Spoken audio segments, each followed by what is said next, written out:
The Bible speaks with timeless wisdom about the value and dignity of every human being. From the very beginning in Genesis 1:27 it says, "So God created mankind in his own image, in the image of God he created them. Male and female he created them." This profound truth reminds us that every person, regardless of race, ethnicity, or background, is made in the image of God and shares equal worth in his eyes. Throughout history, division and prejudice have plagued humanity, but the life and teachings of Jesus reveal a different way. In John 4, Jesus engages with a Samaritan woman, a moment that was radical for his time. Despite cultural and ethnic barriers, Jesus treated her with dignity and compassion, showing that God's love transcends all human divisions.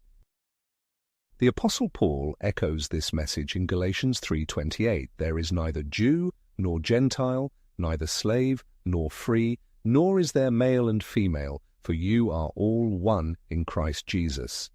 In God's kingdom there is no room for discrimination. Unity and love are at the heart of his design for humanity.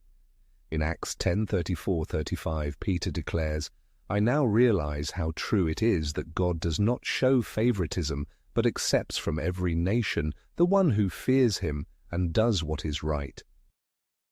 God's grace is universal, extending to people of every race and culture. But this truth calls us to action. In Micah 6:8 we are instructed to act justly, love mercy, and walk humbly with your God. This means we are not only to reject racism, but to actively pursue justice and reconciliation. So, what does the Bible say about racism? It has no place in the heart of those who follow Christ. God calls us to live lives of love, acceptance, and fairness. We are all created in his image, reflecting his vision of unity, peace, and hope. Let us carry this message of equality and compassion into our daily lives, breaking down barriers and building a world that reflects God's perfect love.